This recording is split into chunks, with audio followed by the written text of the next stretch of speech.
ओम शांति। ओम शांति।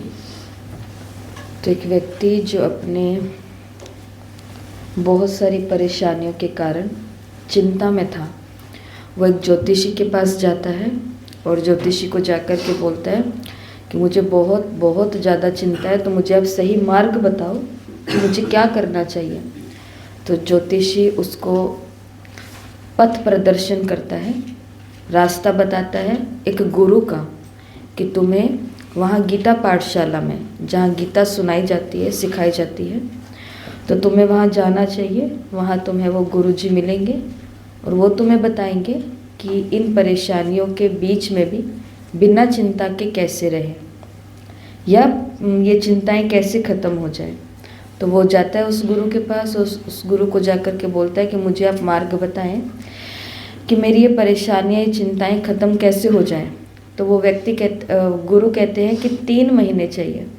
3 महीने लगातार तुम्हें इस समय आना है, मैं तुम्हें गीता का उपदेश समझाऊंगा, सुनाऊंगा, और फिर उसके बाद में तुम्हारी सारी परेशानियां, चिंताएं दूर हो जाएंगी। वो व्यक्ति कहता है कि मैं इतना बड़ा बिजनेसमैन हूँ और मेरे पास 3 महीने का टाइम नहीं है कि मैं आऊँ, बैठूँ, सुनूँ और जाऊँ। कहते आप थोड़ा शॉर्ट में मुझे बता दो, जैसे इंग्लिश में बोलते हैं क्रैश कोर्स। क्रैश कोर्स का मतलब क्या होता है कि जो भी हमने पूरी पढ़ाई करी है ना अभी तक, तो उसको शॉर्ट के अंदर, थोड़ा सा ब्रीफ के अंदर करा देना। तो वो कहता है, गुरु कहते हैं कि चलो ठीक है, 3 महीने नहीं, लेकिन जो मुख्य 18वां अध्याय है उसके अंदर सारा गीता का सार है, तो तुम 3 हफ्ते लगेंगे गीता का 18वां अध्याय तुम्हें बताने में, समझाने में। तो तुम 3 हफ्ते तक लगातार, वो बोलते हैं 3 महीने भी, 3 हफ्ते का भी टाइम मेरे पास नहीं है कि मैं इतना लंबा टाइम निकाल सकूं, आप मुझे बिल्कुल ही एक शॉर्टकट रास्ता बता दीजिए। तो वो गुरु कहते कि अच्छा, 18वें अध्याय में एक श्लोक है, तो उस श्लोक के अंदर एक शब्द है, तुम वो याद कर लो तो तुम्हारी चिंताएं खत्म हो जाएंगी, तुम्हें समाधान मिल जाएगा। तो वो व्यक्ति बोलते कि हाँ मुझे बता दो वो एक शब्द कौन सा है। तो गुरु एक शब्द बता देते हैं, माँ सुच। माँ सुच का मतलब है कि तुम, हे अर्जुन, सुना है ना वो श्लोक कि दे से दे का सब कुछ भूल, तू मेरी शरण में आ, मैं तुझे तेरे पापों से मुक्त करूँगा, हे अर्जुन तू चिंता मत कर। तो माँ सुचे का मतलब है तू चिंता मत कर। तो वो व्यक्ति आगे से पूछता है, कहता है कि यही तो मैं पूछने के लिए आया हूँ कि ये तो आपने बता दिया कि चिंता ना कर, लेकिन अब ये बताओ कि चिंता कैसे ना करूँ। तो फिर गुरु कहते हैं इसके लिए तो तुम्हें पूरा 3 महीना गीता का 18 अध्याय सुनने पड़ेंगे, समझने पड़ेंगे, तो पता चलेगा कि चिंता कैसे ना करूं। उसके लिए तो ये पूरा है। इसी प्रकार हमारी ये बाबा की अव्यक्त मुरलियां हैं। हम कितने भी शॉर्टकट रास्ते ढूंढ लें कि हमें छोटे से छोटा करके बता दो, कम से कम चीज़ में हम बाबा की बातों को याद रख सकें, परंतु फिर भी भगवान का एक एक शब्द जो है वो शब्द बाय शब्द जो चल रहा है, वही पूरी की पूरी कड़ी है जो लास्ट में हमें क्या करती है, चिंता से मुक्त करती है। तो शब्दों में क्या होती है, ताकत होती है। सुना था ना परसों जो सकाश वाला एक टॉपिक चला था, उसके अंदर क्या था कि हम सकाश दे सकते हैं किससे, अपने शब्दों से भी। शब्द कौन से हो, ऊंचा उठाने वाले हो, सकारात्मक हो, शक्तिशाली हो, ऐसा। तो मुरली के अंदर भी बाबा ने एक शब्द यूज़ किया है, महामंत्र। बाबा की मुरली के अंदर आज आया है कि बाबा महामंत्र देते हैं, कौन सा, मन मना भव का। और ये मन मना भव का मंत्र कौन सा है, क्या है, मैं आत्मा निरंतर शिव बाबा को याद कर रही हूँ, मन ही मन याद कर रही हूँ, मन ही मन तुम मुझे याद करो। गीता के अंदर 2 जगह मन मना भव का जिक्र आया है। एक तो गीता के 9वें अध्याय में 34वां श्लोक, और एक गीता के 18वें अध्याय में 65वां श्लोक। दोनों के अंदर 2 बारी मन मना भव।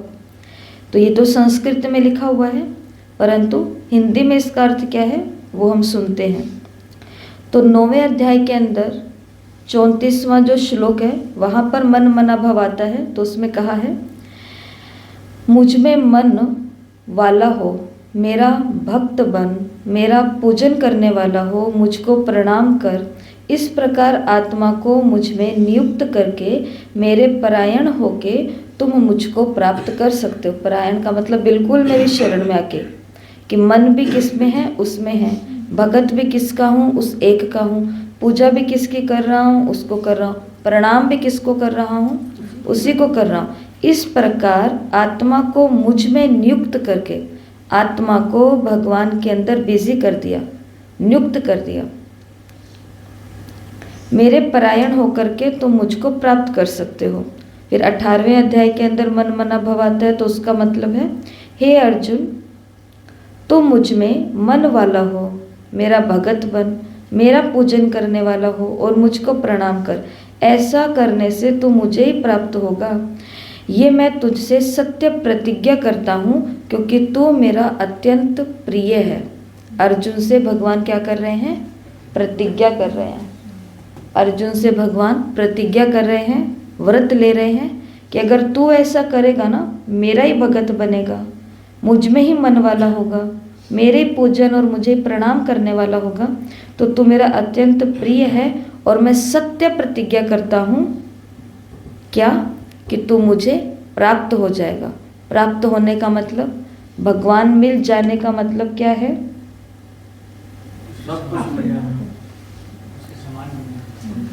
और भगवान मिल जाने का मतलब बिल्कुल उसके बाद में कुछ और बाकी नहीं है। लास्ट भी वही है और फर्स्ट भी वही है। पहली बात भी उसी से और लास्ट बात भी उसी से होगी। तो यह है भगवान के मिल जाना। गीता के 9वें अध्याय में आता है, किंतु जो लोग सदैव मेरे बारे में सोचते हैं और मेरी अत्यंत भक्ति में लीन रहते हैं एवं जिनका मन सदा मुझ में तल्लीन रहता है, उनकी जो आवश्यकताएं होती है उन्हें मैं पूरी करता हूँ, और जो कुछ उनके स्वामित्व में होता है मैं उसकी रक्षा करता हूँ। उनको जो चाहिए उस आवश्यकता की पूर्ति भी कौन करूँगा? मैं ही करूँगा। और दूसरा, जो उनके स्वामित्व में है, उनके अधिकार में जो चीज़ें हैं उनकी रक्षा भी कौन करूँगा? मैं करूँगा। परंतु वो सामने वाला कैसा होना चाहिए? मेरी अत्यंत भक्ति में लीन रहने वाला होना चाहिए, जिसका मन सदा मुझ में तल्लीन रहे। कंडीशन है, मन जिसका सदा भगवान में तल्लीन रहे, उसकी हर आशा को पूरी कौन करेगा? व्यक्ति, भगवान। और उसके स्वामित्व की रक्षा भी कौन करेगा? करना पड़ेगा उसको, क्योंकि ये उसकी प्रतिज्ञा है, ऐसा गीता के अंदर लिखा हुआ है। तो आज हम ये बात क्यों कर रहे हैं? क्योंकि मुरली के अंदर बाबा ने इसे वरदान के रूप में भी दिया है, इसे खुद की प्रतिज्ञा के रूप में भी लिया है। मुरली चली है कौन सी? मुरली कब की चली है? शिव जयंती की, शिवरात्रि की मुरली है। शिवरात्रि, बाबा ने कहा कि शिव जयंती क्या है? क्या है शिव जयंती? और बच्चों का भी जयंती है।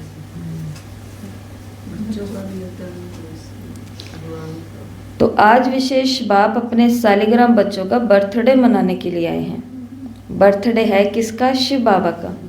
लेकिन मुरली की शुरुआत करते बाबा कि बाबा किसका बर्थडे मनाने के लिए आए हैं? बच्चों का, सालिग्रामों का। आप बच्चे बाप का जन्मदिन मनाने आए हो और बाप दादा बच्चों का जन्मदिन मनाने आए हैं, क्योंकि बाप का बच्चों से बहुत प्यार है, इसलिए दोनों क्या कर रहे हैं? एक दूसरे का बर्थडे बना रहे हैं। कब? शिवरात्रि, शिव जयंती पर। मुरली के अंदर बाबा जैसे हर शिवरात्रि की मुरली चलाते हैं, हर शिव जयंती की मुरली में बाबा व्रत की बात करते हैं कि उनका व्रत कौन सा होता है? खान पान का होता है। जो मुरली के अंदर बाबा ने कहा उनका व्रत खान पान का होता है, उनका व्रत 1 दिन का होता है, उसके बाद में पूरा हो जाता है। बाबा ने कहा आपका व्रत पूरा का पूरा जीवन का व्रत है। और कौन सा व्रत है? संपूर्ण पवित्र बनने का व्रत है। सारे जीवन में संपूर्ण पवित्र बनना।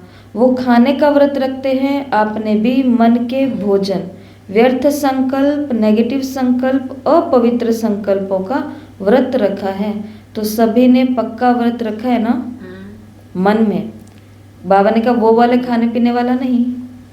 कौन सी पवित्रता? संपूर्ण पवित्रता, कि व्यर्थ संकल्प, नेगेटिव संकल्प, अपवित्र संकल्प, 3 संकल्पों की बात कही, व्यर्थ, नेगेटिव और अपवित्र। तो बाबा ने कहा पक्का व्रत रखा है? पक्का, या बीच में खा लेते हैं थोड़ा थोड़ा? व्यर्थ, नेगेटिव और अपवित्र। बाबा ने कहा ये वाला व्रत पक्का रखना। कुमारों को भी कहा, कुमारियों को भी कहा, डबल फॉरेनर्स को भी कहा। मुरली के अंदर बाबा फिर से 6 ग्रुप से मिल रहे हैं। माताओं से मिल रहे हैं, अदर कुमारों से मिल रहे हैं, फॉरेनर से, कुमार कुमारियों से, सबसे बाबा ने मुलाकात की। तो पहला बात बाबा ने किया व्रत। तो मुरली से क्या याद रखेंगे? हमको क्या करना है? व्रत। आज कोई भी लिखने वाला होमवर्क नहीं है, आज का होमवर्क करने वाला होमवर्क है, और बहुत बहुत बहुत अच्छा होमवर्क है। आज हमको भी व्रत लेना है आज के दिन का। कौन सा व्रत? 108 108 बार 108 बार क्या अभ्यास करना है? मैं आत्मा निरंतर शिव बाबा को याद कर रही हूँ। मैं आत्मा निरंतर शिव बाबा को याद कर रही हूँ। पहले 3 चीज़ें होती है। देखो, कोई भी शब्द होते हैं ना, तो उसके लिए 3 चीज़ें विशेष होती है।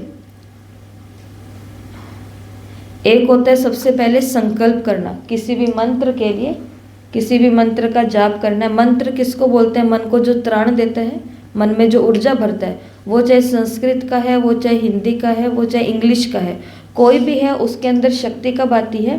पहला, कि वो क्या हो, उसके प्रति हमारा संकल्प बहुत पक्का हो। दूसरा, कि जो शब्द हम बोल रहे हैं वो शब्द बहुत स्पष्ट हो। मैं निरंतर शिव बाबा को याद कर रही हूँ, मैं शिव बाबा को याद कर रही हूँ, मैं याद कर रही हूँ। 3 बातें आपको बोली। मैं निरंतर शिव बाबा को याद कर रही हूँ, मैं शिव बाबा को याद कर रही हूँ, मैं याद कर रही हूँ। तीनों में से अगर अच्छे से अच्छा बोला जाए तो कौन सा लगेगा हमें बोलने में भी? जो बिल्कुल एकदम सटीक है, जिसके अंदर सारे भाव हैं। तो पहला है संकल्प, और दूसरा स्पष्ट शब्द होने चाहिए, और तीसरा मंत्र के लिए बोलते हैं कि वो बार बार बार बार दोहराए जाएं, रिपीट किए जाएं। तो आज सभी को ये जो मंत्र बाबा ने हमें दिया है, यहाँ पे लिखा हुआ है 180 मिनट। 180 मिनट का मतलब 3 घंटे। 180 मिनट का मतलब 3 घंटे। इन 3 घंटों में बार बार 108 इस मंत्र को कंप्लीट करना है। ऐसे नहीं एक बारी बैठे और 15-20 मिनट में 108 बारी कर लिया। मैं निरंतर शिव बाबा को याद कर रही हूँ, मैं निरंतर शिव बाबा को याद कर रही हूँ, मैं निरंतर शिव बाबा को याद कर रही हूँ। 3 घंटे कर्म करते हुए, या बोलचाल में आते हुए, या पढ़ाई लिखाई करते हुए, कुछ भी करते हुए, आज पूरा दिन में प्रैक्टिस करनी है कि 3 घंटे के अंदर बहुत धैर्य से, बहुत शांति से मैं 108 के इस महामंत्र का जाप करूं। हो सकता है? हो सकता है। यहाँ पे तो देखो सेकंड भी बताया हुआ है कि 180 मिनट माना 3 घंटे मतलब 10,800 सेकंड। इतने सेकंड हमें किसका जाप करना है? मन मनाभव मंत्र का। मैं आत्मा निरंतर शिव बाबा को याद कर रही हूँ। ये कैसे करेंगे? तो ग्रुप के अंदर फोटोज़ भी आ जाएंगी कि किस किस अवस्था में कर सकते हो। आप ब्रह्मा बाबा को देख करके कर सकते हो, आप परम धाम के अंदर बैठा खुद को महसूस कर सकते हो अगर कर्म नहीं कर रहे उस समय तो, या परम धाम से लाइट आते हुए और आप अपना कर्म कर रहे हो तो इसका अभ्यास कर सकते हो। अगर चाहो, जो लिखना चाहें वो आराम से लिख करके भी इसका अभ्यास कर सकते हैं, परंतु फिर भी कोशिश तो आज ये करनी है कि 3 घंटे आज हमारा क्या रहे, मन इसी के अंदर। सुना ना कि जिसका मन अनन्य अत्यंत मेरी भक्ति के अंदर लीन रहता है, तो उसके लिए कुछ समय निकालना है हमको। तो इसलिए भक्ति मार्ग के अंदर शास्त्रों में क्या लिखा हुआ है?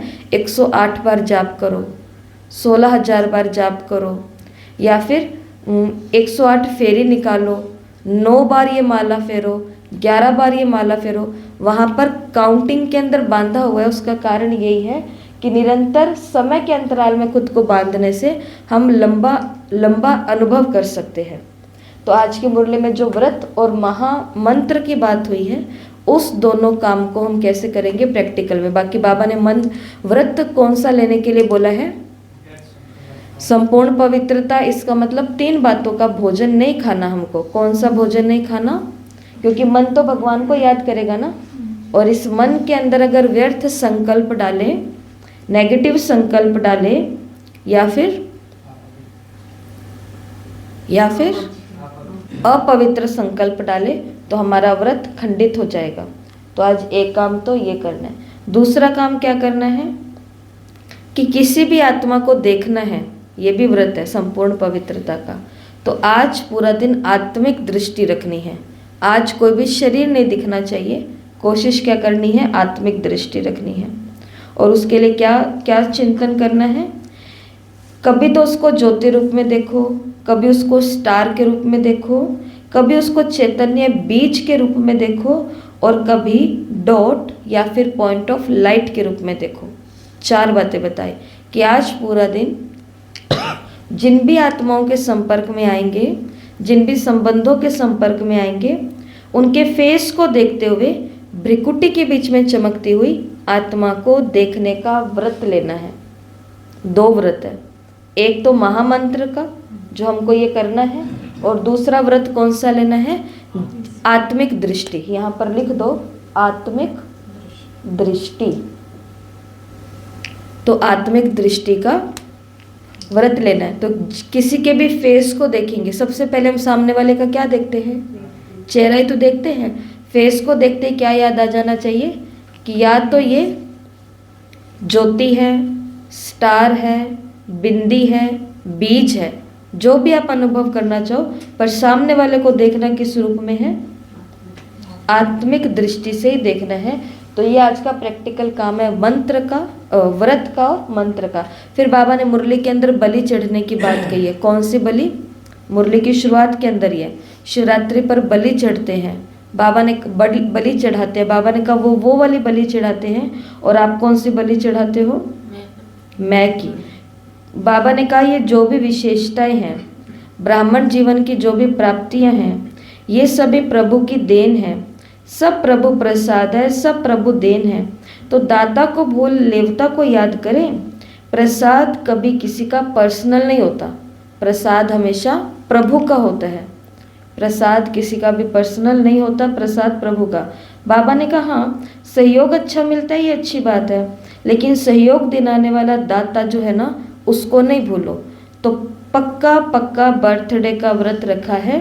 तो बर्थडे पर क्या रखा? व्रत रखा। वृत्ति बदल गई, संपन्न पवित्रता, ये सच्चा व्रत लेना व प्रतिज्ञा करना। तो चेक करो, बड़े बड़े विकार का व्रत तो रखा, लेकिन छोटे छोटे जो उनके बाल बच्चे हैं, क्या उनसे मुक्त हैं? वैसे भी देखो, जीवन में प्रवृत्ति वालों का बच्चों से ज़्यादा पोत्रे धोत्रे से प्यार होता है। क्या कहते हैं? मूल से ज़्यादा ब्याज प्यारा है। तो बाबा ने कहा वैसे भी देखो, प्रवृत्ति में बच्चों से ज़्यादा पोत्रे धोत्रों से प्यार होता है, माताओं का प्यार होता है ना। तो बड़े बड़े रूप को तो जीत लिया, लेकिन छोटे छोटे सूक्ष्म स्वरूप में वार तो नहीं होता है। जैसे कई कहते हैं कि आसक्ति नहीं है लेकिन अच्छा लगता है, ये चीज़ ज़्यादा अच्छी लगती है लेकिन आसक्ति नहीं है। विशेष अच्छा क्यों लगता है? बाबा ने कहा बच्चों की भाषा क्या होती है? बच्चों की भाषा क्या होती है कि ऐसा कोई मेरी आसक्ति तो नहीं है, परंतु बस ठीक है, करना पड़ता है, निभाना पड़ता है, आना पड़ता है, जाना पड़ता है, खाना पड़ता है, अच्छा लगता है, लेकिन मेरी आसक्ति नहीं है। तो बाबा ने कहा ये भी क्या है? अपवित्रता का अंश है। तो वो शब्द है जो निमित्त बनता है सबके, और वो शब्द है कौन सा?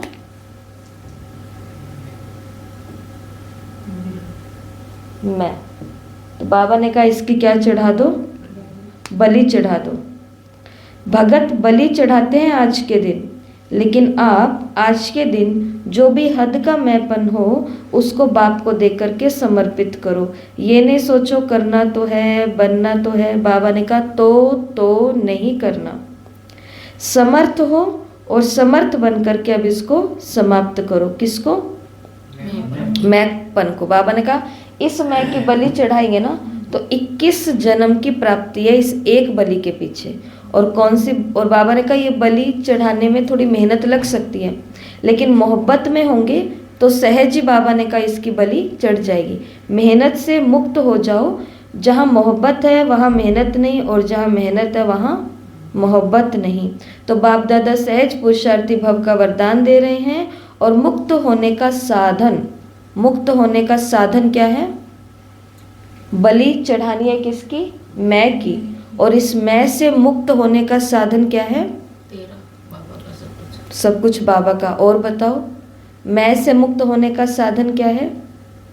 निरंतर बाबा की जो अभी सुना हमने, मोहब्बत। मैं से मुक्त होने के लिए मेहनत लगती है, क्योंकि हम कितना भी मैं से मुक्त होए लेकिन हद का भी मैं आ जाता है हर चीज़ का। तो बाबा ने कहा मुक्त होने का साधन है केवल मोहब्बत, बाप से दिल का प्यार, बाप में लवलीन, और महामंत्र है मन मना भव का मंत्र। तो मैं निरंतर शिव बाबा को याद कर रही हूँ। इसके अंदर भी क्या हो? बाबा के प्रति मोहब्बत हो। और बाबा ने कहा ये मोहब्बत क्या कर देगी? इस मैं से मुक्त करा देगी। तो बाबा ने कहा मेरे बर्थडे पर क्या देना है मेरे को? बलि। कौन सी बलि? किस मैं की बलि? हद की बलि।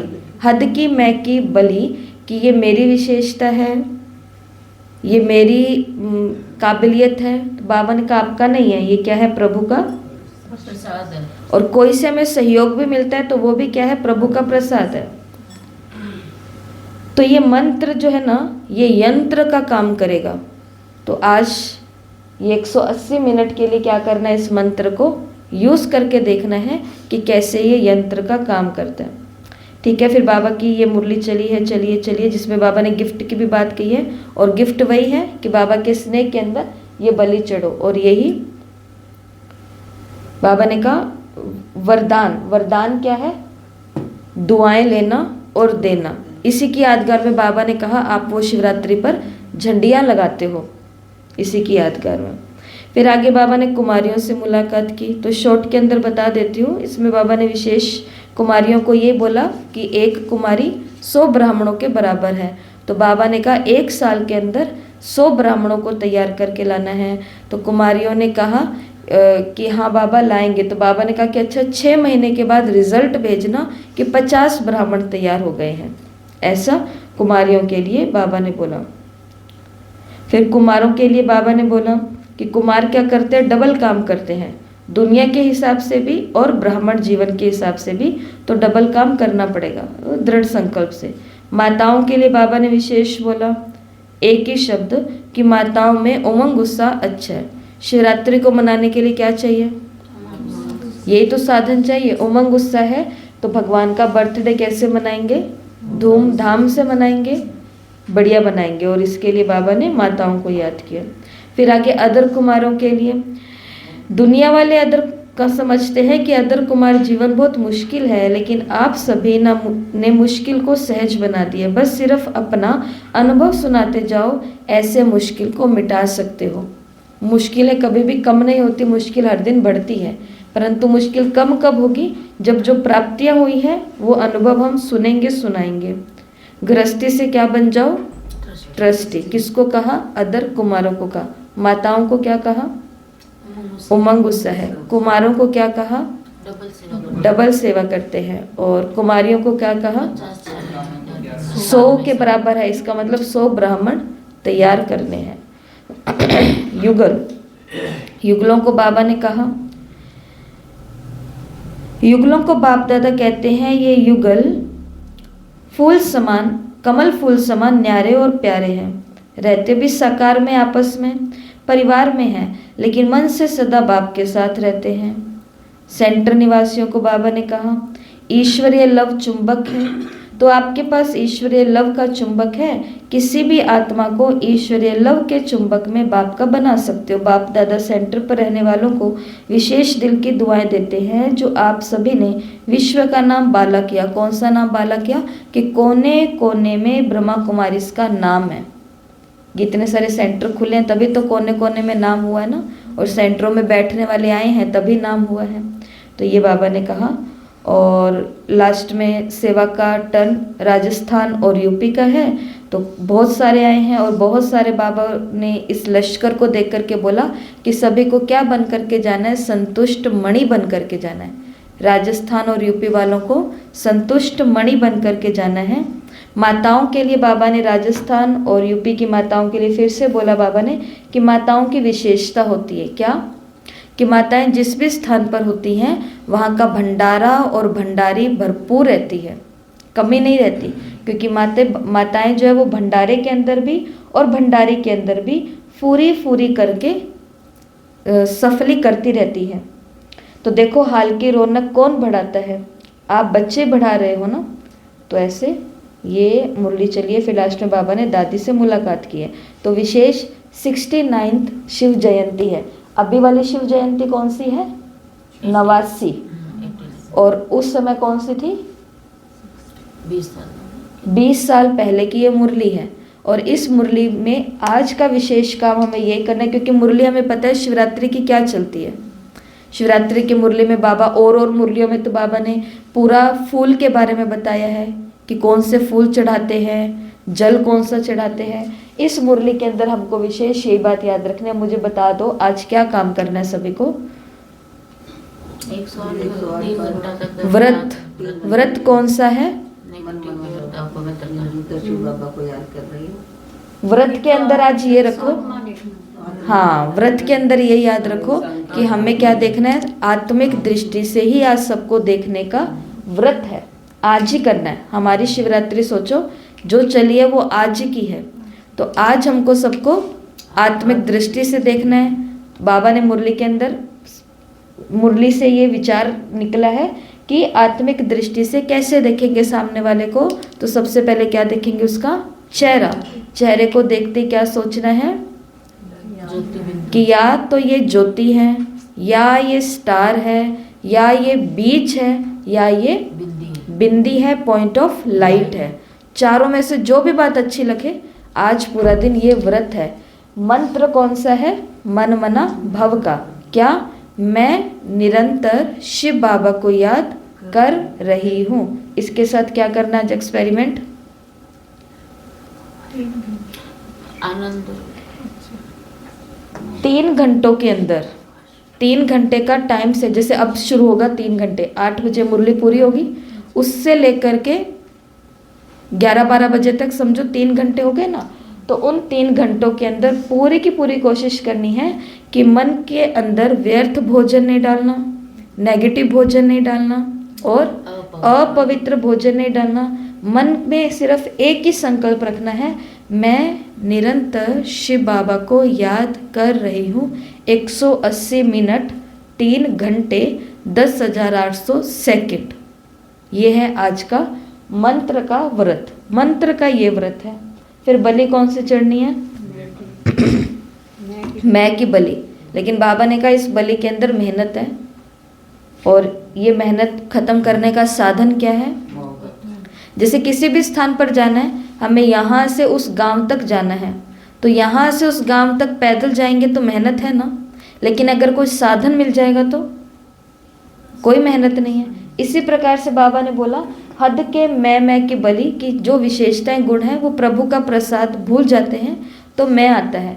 और इस मैं की बलि बाबा ने कहा मेहनत तो बहुत है, लेकिन साधन है मोहब्बत। साधन क्या है? मोहब्बत। इस मोहब्बत में लीन रहो, लव में लवलीन रहो, तभी बाबा ने कहा ये मैं खत्म होगा। और वरदान कौन सा है? दुआएं। दुआएं दो, दुआएं लो। यही बाबा ने हमें दुआओं का ही वरदान दिया है। दुआएं ही हमारे लिए वरदान है। तो इसके लिए फिर से गीता का ये एक वाक्य देख लेते हैं, जिसके अंदर जो लोग सदैव मेरे बारे में सोचते हैं। तो आज किसके बारे में सोचना है?